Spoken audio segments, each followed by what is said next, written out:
सतगुर बंदी छोड़ है, सतगुर बंदी छोड़ है, बंदी छोड़ है, बंदी छोड़ है, बंदी छोड़ है, बंदी छोड़ है। सतगुर बंदी छोड़ है, सतगुर बंदी छोड़ है, बंदी छोड़ है, बंदी छोड़ है, बंदी छोड़ है, बंदी छोड़ है।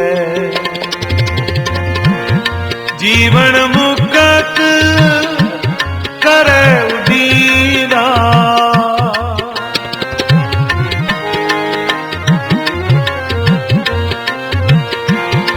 जीवन मुक्त करे उदीना, बंदी छोड़ है, बंदी छोड़ है, बंदी छोड़ है, बंदी छोड़ है। सतगुर बंदी छोड़ है, सतगुर बंदी छोड़ है, बंदी छोड़ है, बंदी छोड़ है, बंदी छोड़ है, बंदी छोड़।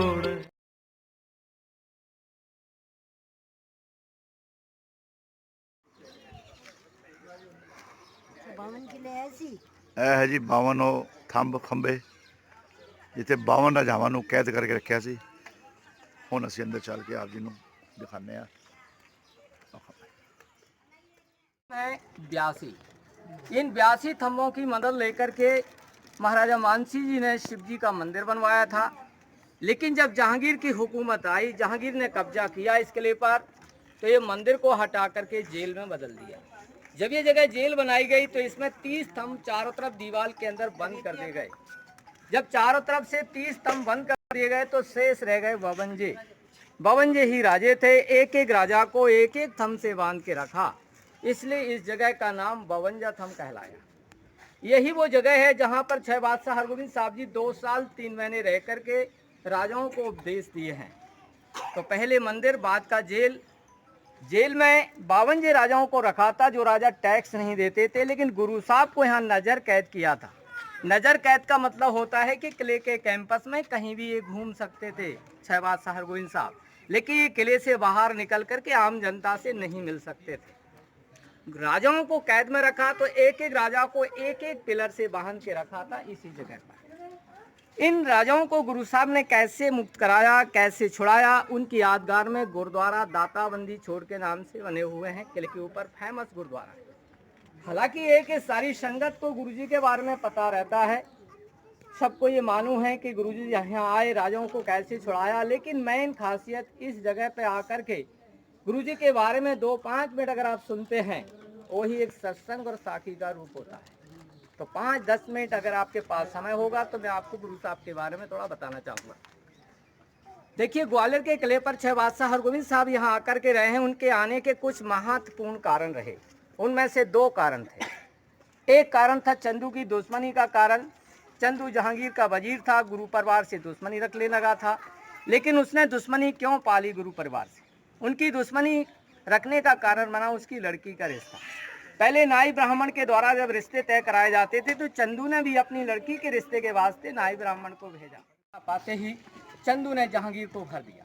चंदू ने जहांगीर से कहा कि आप बीमार रहते, आपको बीमारी नहीं, आपको 7.5 का लगा है, आपके कुछ गिराए खराब चल रहे हैं, इसके लिए तो आप किसी महान पुरुष से जाप कराओ। तो उन्होंने पूछा कि भाई कौन सा ऐसा पुरुष है जो हमारे लिए तपस्या कर सकते हैं? उन्होंने बताया कि 6 बादशाह हरगोबिंद साहब, इनको एकांत ग्वालियर जैसे किले पर भेज करके तपस्या कराएंगे तो आपका 7.5 का ठीक हो जाएगा। ये बहाना था चंदू का। चंदू चाहता था कि मैं ग्वालियर के किले पर यदि गुरु साहब को भेज दूंगा तो अमृतसर में, पंजाब में यानी जो है मैं अपनी दुश्मनी का बदला ले सकता हूँ, क्योंकि ये जो है उन्होंने सोचा यहाँ पर हरद्वार दरोगा नाम का जो मेन सूबेदार था, वो उनका रिश्तेदार लगता। उन्होंने सोचा कि ग्वालियर के किले पर हम भेज देंगे तो अपनी दुश्मनी हम निकाल सकते हैं। जहांगीर को ये बात मीठी लगी, उन्होंने सोचा ये तो मौके की बात है, इस बहाने से हम ग्वालियर के किले पर गुरु साहब को भेज देंगे तो अमृतसर में, पंजाब में इनकी जो सैनिक शक्ति बढ़ रही है, सम्मान बढ़ता जा रहा है, वो रुक जाएगा। तो दोनों ने अपना मतलब निकालने के लिए 6 बादशाह हरगोविंद साहब को ग्वालियर के किले पर तप करने के वास्ते भेजा, सिर्फ बहाना लेकर के। जब गुरु साहब यहाँ पर आए तो बंधे हुए राजाओं को देखा, उनको लगा कि राजा किस तरीके से बेबस बंधे हुए हैं, उनको बड़ा कष्ट हुआ। लेकिन राजाओं ने जब गुरु साहब को देखा, उनको लगा कि किस तरीके से गुरु साहब के देखते ही उनके आंसू में से प्रेम के आंसू झलकने लगे, आंखों में से उनके आंसू झलकते हैं। जब प्रेम के आंसू झलकते देखते ही तो गुरु साहब ने आश्वासन दिया, उनको धीरज बताया कि हम आए, आपकी कुछ जरूर मदद करेंगे, आप कुछ समय के लिए रुकिए। ऐसा रहते हुए गुरु साहब को 2 साल 3 महीने हो गए। जब काफी समय हो गया, अमृतसर में माता गंगा जी को बड़ा कष्ट हुआ। उन्होंने बाबा बुढ़ा जी से कहा कि आप ग्वालियर के किले पर जाओ और हरगोविंद साहब को वापिस लाओ। बाबा बुढ़ा जी जब यहाँ आए, उस समय 5 संत गुरु साहब की सेवा करने के वास्ते आए हुए थे। उनसे मिले, उनसे कहा कि हरगोविंद साहब को ले चलो। उन्होंने कहा ऐसा कोई बादशाह का हुक्म नहीं है जो गुरु साहब को ले जाए। तो उन्होंने कहा कुछ प्रयास करो। जब बाबा बुढ़ा जी की आज्ञा पाई, 5 संतों में से 2 संतों ने शेर का रूप धारण किया, जहांगीर को सपने में भयभीत कर दिया। जहांगीर की पत्नी मलका नूरजहां ने शाह मियां मीर से पूछा कि कारण क्या है कि ये सपने में शेर देखते हैं, इनको बड़ा विचलित होते हैं। शाह मियां मीर ये वही थे जिन्होंने अमृतसर की नींव रखी। तो उन्होंने बताया कि आपने गलती की है, आपने जो है गुरु साहब को नजर कैद किया, एक महापुरुष को बंदी बनाया है, उनसे जाके जब माफी नहीं मांगोगे, जब तक आप चैन की नींद नहीं सो पाओगे। तो मलका नूरजहां के दबाव के कारण जहांगीर आकर के गुरु साहब को छोड़ने का ऐलान कर देता है। जब ये खबर राजाओं को हुई कि सुबह तो गुरु साहब निकल जाएंगे, सारे राजाओं ने गुरु साहब से कहा यदि आप अकेले जा रहे हो तो हमको कोई छुड़ाने वाला नहीं है। उन्होंने कहा 6 बादशाह हरगोविंद साहब जी ने कि नहीं, हम किसी एक बंदे को छोड़ के नहीं जाएंगे, हम जाएंगे तो सारे राजाओं को साथ में लेके जाएंगे। उन्होंने अकेले जाने से इनकार कर दिया। जब यह कि बेगम को खबर हुई कि गुरु साहब अकेले नहीं निकलना चाहते, वो राजाओं को साथ में लेके जाना चाहते हैं, तो उन्होंने कहा जितने भी राजाओं को गुरु साहब अपने साथ में लेके जाना चाहें उनको सबको छोड़ दो। जहांगीर ने सोचा यदि हम राजाओं को छोड़ देंगे तो ये खुलते ही बगावत चालू कर देंगे। पीछे भी सोचा अगर अपनी बेगम की बात को नहीं मानेंगे तो ये नाराज हो जाएगी। तो उनको समझाने के वास्ते उन्होंने एक चाल चल दी कि जो गुरु का पल्ला पकड़ के जाएगा उसको हम छोड़ देंगे। ये क्यों शर्त रखी? उसे विश्वास था कि राजा पल्ला नहीं पकड़ेंगे। पल्ले का मतलब होता है किसी का सहारा लेना, किसी के सामने झुक जाना। पीछे उसने ये भी सोचा कि अगर राजा पल्ला पकड़ने के लिए एग्री होते हैं तो गुरु का पल्ला इतना बड़ा नहीं है कि सारे राजा निकल लेंगे, 2, 4, 6, 10 राजा निकल जाएंगे। तो अगर गुरु का पल्ला पकड़ते हैं तो भी राजा कम जाएंगे, और अगर नहीं पकड़ते हैं तो राजा भी कैद में रहेंगे, गुरु साहब भी कैद में रहेंगे। उन्होंने आदेश दे दिया कि जो गुरु का पल्ला पकड़ के जाएगा उसको हम छोड़ देंगे। गुरु साहब ने राजाओं के सामने प्रस्ताव रखा, बात रखी कि आप राजपूत राजे हैं, क्या आप हमारा पल्ला पकड़ के जाना चाहेंगे? राजपूत राजाओं ने विचार किया हम किसी राजा महाराजा का पल्ला नहीं पकड़ रहे हैं, किसी आम जनता का पल्ला नहीं पकड़ रहे हैं, पल्ला तो हम एक संत का पल्ला पकड़ रहे हैं। बोले गुरु जी हम आपके पल्ले को पकड़ के जाने के लिए तैयार हैं। गुरु साहब ने विचार किया कपड़ा छोटा है, राजा बहुत सारे कैसे निकाला जाए, लेकिन गुरु तो महान थे और सोचा पल्ला पकड़ने के लिए कहा। ये तो नहीं कहा कि पल्ले का एरिया कितना छोटा कितना बड़ा होना चाहिए। इसलिए गुरु जी ने 52 कली के चोले का निर्माण किया, उसमें 52 कलियां टाकी गई। सुबह होते ही उस पल्ले को, उस कुर्ते को पहना, उस जो बना हुआ अपने हाथों से झालरों द्वारा टका हुआ पहन करके, और एक एक राजा को एक एक पल्ला पकड़ा करके सारे राजाओं को मुक्त किया, सारे राजाओं को कैद से छुड़ाया। उनकी यादगार में दाताबंदी छोड़ के नाम से जयकार हुई, दाताबंदी छोड़ के नाम से गुरुद्वारे साहब बनाए गए। तो जहाँ गुरुद्वारे साहब है वहाँ पर गुरु साहब की तपस्या करने वाली जगह है, और जहाँ पर गुरु साहब रहे हैं, जहाँ गुरु जी के चरण पड़ते रहे हैं, ये वो पवित्र पावन जगह जहाँ पर भी आप 10 मिनट खड़े रहें। ओरे सोनिया ਇਤਿਹਾਸ ਗੁਰੂ ਹਰਗੋਬਿੰਦ ਸਾਹਿਬ ਤੇ 52 ਜਿਹੜੇ ਖੰਭੇ ਨੇ, 52 ਰਾਜਿਆਂ ਨੂੰ ਕਿਵੇਂ ਛੁਡਾਇਆ, ਕਿਵੇਂ ਜਿਹੜਾ ਉਹਨਾਂ ਦਾ ਪੱਲਾ ਫੜ ਕੇ ਕਲੀ ਵਾਲਾ 52 ਕਲੀਆਂ ਦਾ ਕੁੰਡਾ ਸਵਾਇਆ ਗਿਆ। ਸੋ ਪੂਰਾ ਇਤਿਹਾਸ ਦੀ ਜਾਣਕਾਰੀ ਹੈ ਇਹ ਭਾਈ ਸਾਹਿਬ ਵੱਲੋਂ ਆਪ ਨੂੰ ਅਸੀਂ ਦਵਾਈ ਹੈ ਜੀ। ਸੋ ਬਹੁਤ ਬਹੁਤ ਧੰਨਵਾਦ ਸਮੂਹ ਸਾਧ ਸੰਗਤ ਦਾ। ਅਤੇ ਕੀ ਨਾਮ ਹੈ ਜੀ ਆਪਕਾ? मेरा नाम राकेश मिश्रा। ਰਾਕੇਸ਼ ਮਿਸ਼ਰਾ ਜੀ ਦਾ ਬਹੁਤ ਬਹੁਤ ਧੰਨਵਾਦ ਜੀ। ਆਪ ਜੀ ਨੂੰ ਪੂਰਾ ਇਤਿਹਾਸ ਸੁਣਾ, ਗੁਰੂ ਸਾਹਿਬ ਨੂੰ ਚੜ੍ਹਦੀ ਕਲਾ ਰੱਖੇ ਜੀ। ਬਹੁਤ ਬਹੁਤ ਧੰਨਵਾਦ ਸਮੂਹ ਸੰਗਤ ਦਾ ਜੀ। ਵਾਹਿਗੁਰੂ ਜੀ ਕਾ ਖਾਲਸਾ, ਵਾਹਿਗੁਰੂ ਜੀ ਕੀ ਫਤਿਹ। ਸੋ ਨਿਹਾਲ। ਸਤਿ ਸ੍ਰੀ ਅਕਾਲ। ਹੁਣ ਅਸੀਂ ਜਿਸ ਸਥਾਨ ਤੇ ਖੜੇ ਹੋਏ ਆ ਨਾ, ਆਪ ਜੀ ਨੂੰ ਉਹ ਰਸਤਾ ਦਿਖਾ ਰਹੇ ਹਾਂ ਜਿਸ ਰਸਤੇ ਜਿਸ ਗੇਟ ਤੋਂ ਗੁਰੂ ਸਾਹਿਬ 52 ਰਾਜਾਵਾਂ ਨੂੰ ਲੈ ਕੇ ਨਿਕਲੇ ਸੀ। ਆਓ ਆਪ ਜੀ ਨੂੰ ਦਿਖਾਣੇ ਹੋ, ਸਾਹਮਣੇ ਦੇਖੋ ਜੀ, ਬਿਲਕੁਲ ਥੋੜਾ ਕਿਉਂ ਕਰਕੇ ਦੇਖ ਲਗਾਓ। ਇਹ ਦੇਖੋ, ਇਹ ਗੇਟ ਇਹ ਰਸਤਾ ਫਰੰਟ ਗੇਟ ਤੇ ਉਹ ਨੀਚੇ ਜੋ ਜਾ ਰਿਹਾ ਪੂਰਾ ਗੇਟ, ਇਸ ਰਸਤੇ ਤੋਂ ਗਵਾਲੀਅਰ ਸ਼ਹਿਰ ਵੱਲ ਨੀਚੇ ਨਿਕਲੇ ਸੀ। ਇਹ ਕਿਲੇ ਦੇ ਅਸੀਂ ਬਿਲਕੁਲ ਉੱਪਰ ਖੜੇ ਆ, ਟੌਪ ਤੇ। ਇਹ ਸਾਰਾ ਗਵਾਲੀਅਰ ਸ਼ਹਿਰ ਜਿਹੜਾ ਪੂਰਾ ਇੱਥੋਂ ਪੂਰਾ ਨਜ਼ਰ ਉਹ ਗੇਟ ਜੋ ਸਾਹਮਣੇ ਅਸੀਂ ਆਪ ਜੀ ਨੂੰ ਗੇਟ ਦਿਖਾਇਆ, ਉਹ ਗੇਟ ਤੋਂ ਛठी ਪਾਤਸ਼ਾਹੀ ਮੀਰੀ ਪੀਰ ਦੇ ਮਾਲਕ ਧੰਨ ਧੰਨ ਸ਼੍ਰੀ ਹਰਗੋਬਿੰਦ ਸਾਹਿਬ ਮਹਾਰਾਜ ਜੀ 52 ਰਾਜਿਆਂ ਨੂੰ ਰਿਹਾ ਕਰਕੇ ਨਾਲ ਲੈ ਕੇ ਆਪਣੇ ਜੋ 52 ਕਲੀਆਂ ਦਾ ਕੁੱਤਾ ਸਵਾਇਆ ਸੀ, ਉਹ ਕਲੀਆਂ ਉਹ ਪੱਲਾ ਫੜ ਕੇ ਇਸ पूरा ग्वालियर है जितना भी दिख रहा है।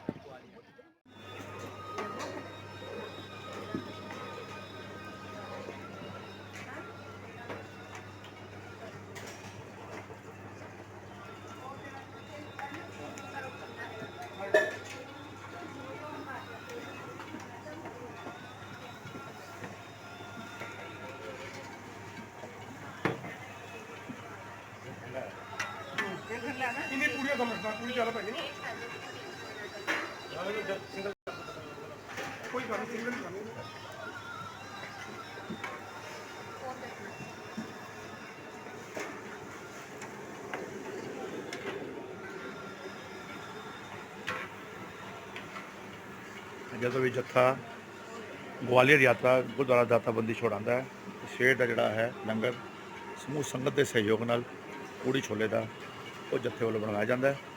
ਲੰਗਰ ਹਾਲ ਤੇ ਸਾਰੀ ਸੰਗਤ ਵਾਸਤੇ, ਸਾਰੀ ਦਿੱਲੀ ਦਵਾਈ ਸੰਗਤਾਂ ਬੀਬੀਆਂ ਸੇਵਾਕਾਰੀਆਂ ਨੇ, ਸਾਡੇ ਵੀਰ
लो जी हम वापसी यात्रा शुरू हुए। साड़ी आ गई Taj express Gwalior station to Nizamuddin and New Delhi.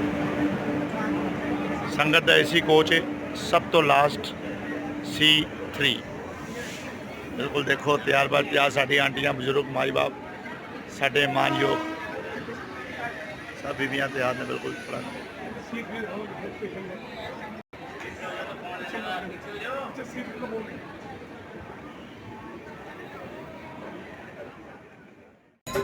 सतगुर पूरा पाया सतगुर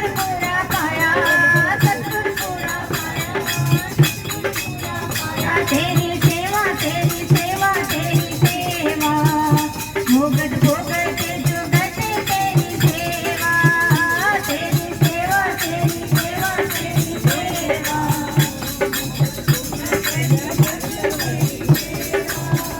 भोगत भोगत जुगत तेरी रखवाला वो मेरा प्यारा प्रीतम सतगुर मधुसूदन मेरे मन तन प्राण हो हर बिन दूजा अवर न जाना मधुसूदन मेरे मन तन प्राण हो हर बिन दूजा कोई सजन संत मिले वड पागी मैं हरे प्रभु प्यारा दसे जियो मैं हर प्रभु प्यारा दसे जियो मेरा प्यारा प्रीतम सतगुर रखवाला हो मेरा प्यारा प्रीतम सतगुर रखवाला हो मन तन खोजी पाल पलाई क्यों प्यारा प्रीतम मिले मेरी माई मिल सत्संगत खोज दसाई विच संगत हर प्रभु बसे जियो विच संगत हर प्रभु बसे जियो मेरा प्यारा प्रीतम सतगुर रखवाला ओ मेरा प्यारा प्रीतम सतगुर रखवाला मेरा मात पिता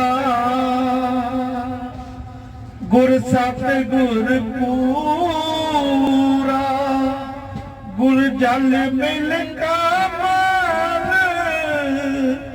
विगसे जियो मैं बिन गुर देखे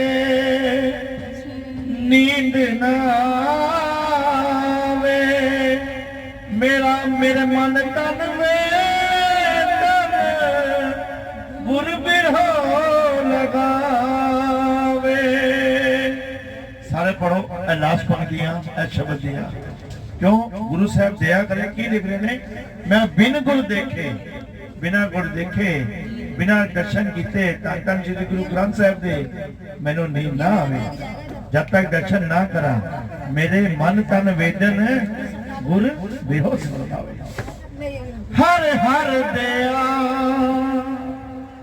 करो गुर मेलो जन नानक गुर मिले रहसे जियो हर हर दया करो गुर मेलो जन नानक गुर मिले रहसे जियो जन नानक गुर मिले रहसे जियो मेरा प्यारा प्रीतम सतगुर रखवाला ओ मेरा प्यारा प्रीतम सतगुर